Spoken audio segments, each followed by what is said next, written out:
Akka moltan dhaggeeffattoota keenyaa sagantaan raadiyoo BBC Afaan Oromoo wiixata galgalaa eegaleera. Kan siniif dhiyeessu ani Firaafolii Dhugaasaadha.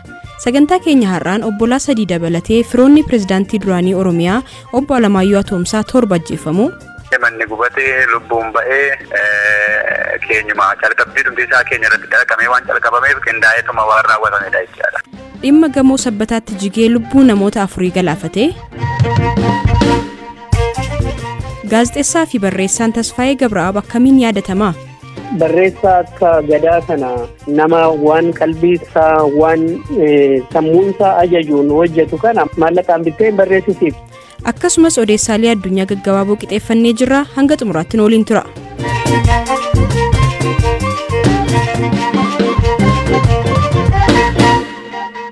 Dilbata kaleessaa naannoo sa'aatii 7tti magaalaa Sabbataa Lamganaa ganda Duwwaa 2tti gamoon ijaaramaa ture jiguun namoonni 4 lubbuun isaanii darbeera. Namoonni balaa kanaan miidhamanis hojjettoota guyyaa dhiiraa 2 fi dubartoota 2 ta'uu waajjira kominikeeshinii magaalaa Sabbataarraa obbo Mangistuu Zagayyee himuun balaan kun maaliif akka uumames qorannoon ni gaggeeffama jechuun BBCtti himaniiru. Namni tokko dura kan miidhamee gara mana yaalaa geeffamee inni lubbuusaa battalumatti darbee san booda barbaacha sa'a muraasatiin booda reeffi nama 2 argame dubartoota 2 gara sa'aatii 3 wayitti immoo halkan keessaa jechuudha reeffi nama tokko kan dhiiraa argame jechuudha. Kanaaf dhiirri 2 dubartiin 2 balaa qaqqabe kanaan lubbuusaanii darbuun danda'amee jira. Sababa balaa kanaatiif immoo poolisiin waan qoratee itti deemee bu'aa kan beeksisu ta'a. Akka seerattis kun dhimma salphaa waan hin taaneef waan jallisamu moti. Itti gaafatamaan waajjira konistirakshinii magaalaa Sabbataa obbo Qananiisaa Badhaasaa gamoon jige kun eeyyama ijaarsa darbiif abbaa taayitaa konistirakshinii irraa kennameefiitiin ol ijaaramaa kan ture ta'uu BBCtti himaniiru. Rakkoo isaa maali? Rakkoo qaama kamiiti kan jedhu rakkoo ogummaati moo rakkoo diizaayiniiti moo qulqullina wal qabatamu kan jedhamu koreen hundeeffamee qorannoon gaggeeffamaa jira. Gamoon abbaa darbii tokkooti G+1dha kan abbaa taayitaa konistirakshinii irraa kenname. Haa ta'u abbaan ijaarsa kana gaggeessu darbeeti inni ijaaraa ture. Sana bira darbee namtichi wantoota akkasii rakkoo akkasii keessaa galee balaan kun akka mudatu kan ta'e akka abbaa taayitaa konistirakshinii ilaaniin diizaayiniin kan mirkanaa'e G+1dha jechaadha.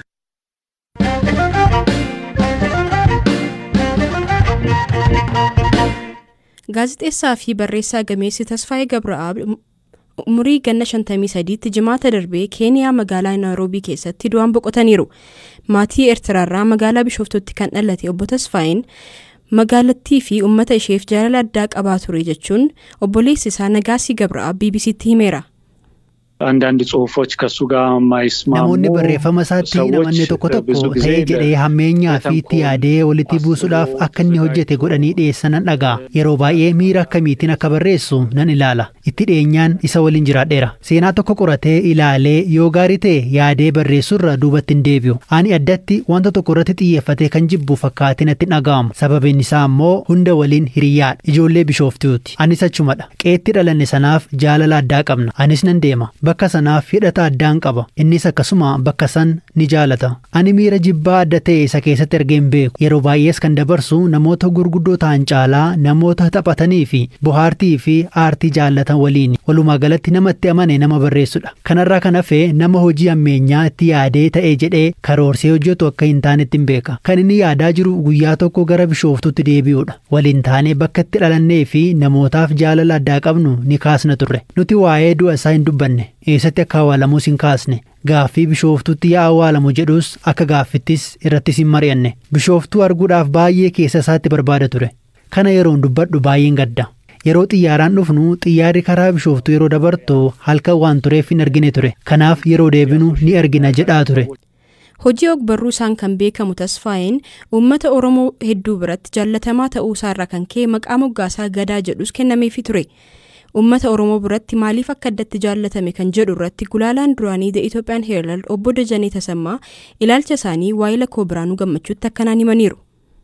Gadaan wanti inni godhe dhugaadhuma Oromoon beeku dhugaadhuma barreeffamaan hin teenye barreeffama keessumaa beekumsa uummeetiin taatota itti naqee dhugaadhuma jiru sana barreesse. Kun immoo keessumaa irra caalaan waa'ee aannoleeti. Kanaaf kanuma ol kaasee mul'ise gadaan malee waan haarawaa ta'e miti. Warri har'ayyuu aannoleen hin raawwatamne harma muraa fi harka muraan hin turre jedhanii waakkatan jiru. Kuni waan waakkatan illee hin qabu dhugaadha. New York Times dabalatee gaazexoonni biyya alaallee barreessaniiru. Baay'inni mootummaadhaan ramadamee fi ergama fudhatee barreesse jedhu kun hagam dhugaadha wanta kan akkamitti ilaaltu? Ennaa kuni barreeffamu jarrumti warrumti mootummaa isaan jedhan warri TPLF iyyuu akka gammadoo hin taane akka itti isumayyuu hin ari'anii isumayyuu hin adamsanii jarri kunatu bajata ramadanii fi dhuguma barreessisiisanii waan inni achi keessaayyuu hin ari'amu.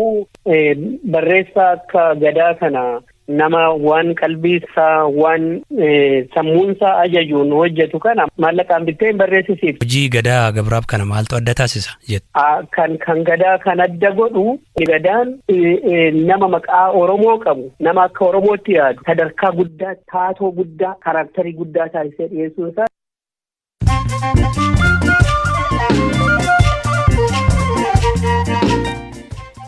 Amma immoo oduulee gaggabaaboon simbiraan ga'a.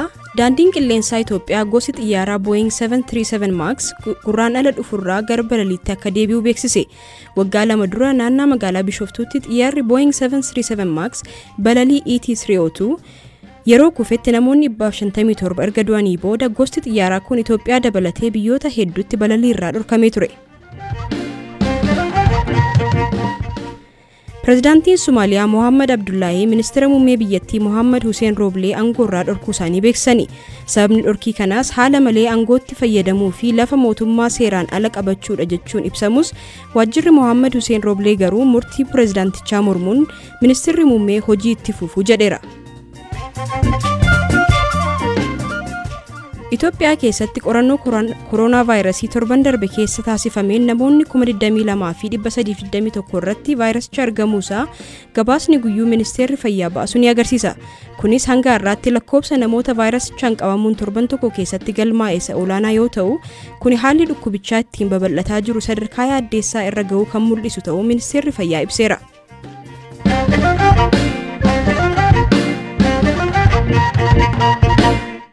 Jimaata darbee obbolaan sadii dabalatee miseensonni maatii pireezidaantii duraanii mootummaa naannoo Oromiyaa obbo Lamaayyoo Atomsaa 7 qe'eetti ajjeefamuu jiraattonni BBC'tti himaniiru.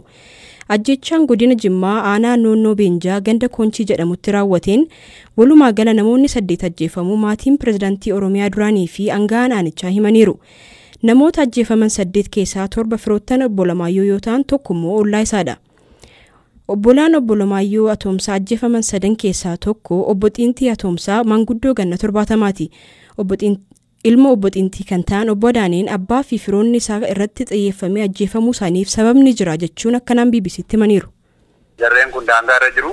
Kajarraa ta'ee ofirratti eegaa ture namni sodaachaa ture. Saatiin kun kajarraa yaadamaas ture ta'ee immoo akkasittis irraawwata jenneen qaama kan mootummaa wajjiniin ergaa walitti dhukaasanii jara keessaa qaamni muraasni miidhame booda guyyaa tokko booda yoo baafannaa waan fakkaatu wal qabata dabalata immoo qaamni ganda sana bulchuus lammiidhuma tokko dabalata immoo hanqinni ture jira kaallatti kan mootummaa biraati. Wanti kun akka inni dhiibbaamu beekamaadha sadarkaa biyyaattis wanti kun waan beekamaa waan tureef gaafa qaama kana walitti bu'an uummata kanaaf eegichi godhamuu qabu tun godhamiin bilishaallee dabalatee qaamni meeshaa hidhatu kiyaa fuudhamee sadarkaa gandaarra jira. Wasiilaan keenya lammiiwwan keenya dhumaan kun jiran immoo daangaadhaa bakka kanaan wal qabatee wantoota akkasiitu jira. Haaloo baannaa kanan jedhe sunis guyyaa dura qaamni kan mootummaa kun naqee qaama kan jaraa keessaa nama 2 hojjechiise.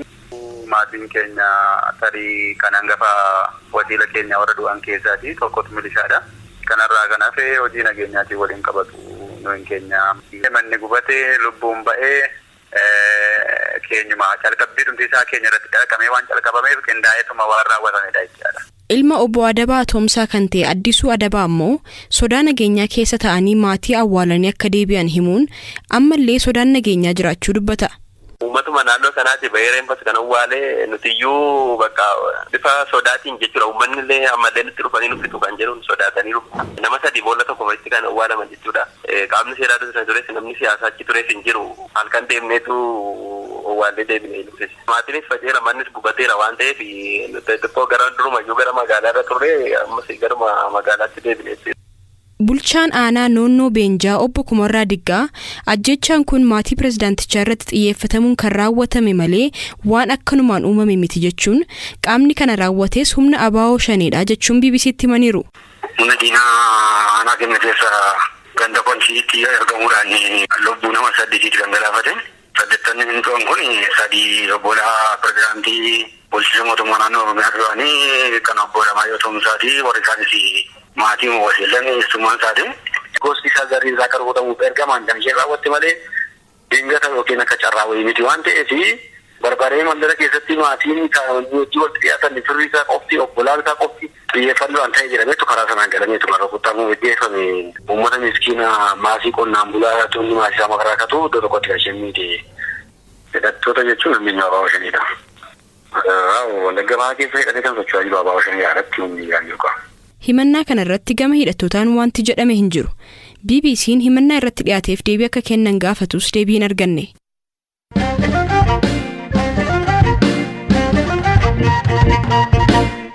Seenaa sanyii gurraachaa keessatti Arkibishooppii hangafaa warra Anjelikaan kan ta'anii fi badhaafamaan Noobeelii nagaa Desmond Tutu kaleessa umurii waggaa 90tti du'aan boqotaniiru. Hirphaa Gammachuu dabalata gabaasa qaba.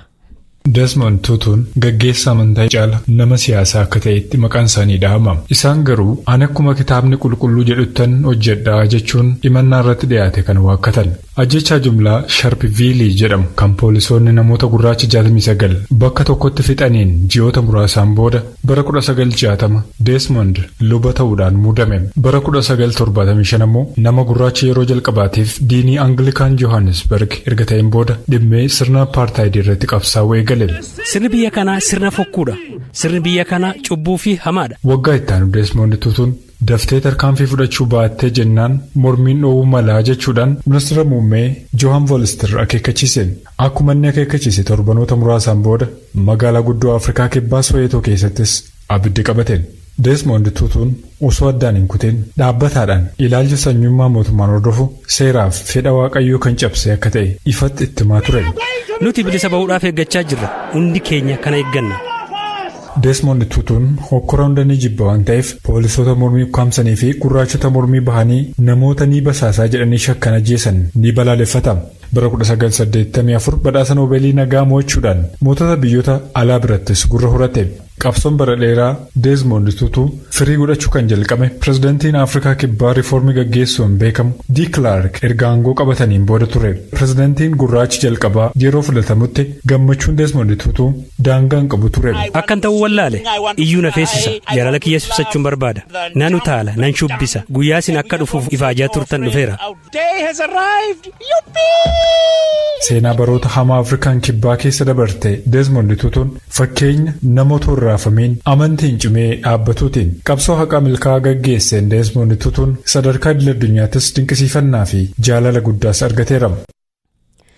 Egaan dhaggeeffattoota keenyaa sagantaa keenya goolabuun dura oduu fiilmii tokkoon isinitti himaa. Fiilmiin Spider-Man No Way Home dhiyeenya ba'ee fiilmiiwwan erga weerarri koronaa vaayirasii addunyaa mudatee ba'an keessaa agarsiisa Global Box Office irratti $1 biliyoona buufachuun tokkoffaa ta'eera.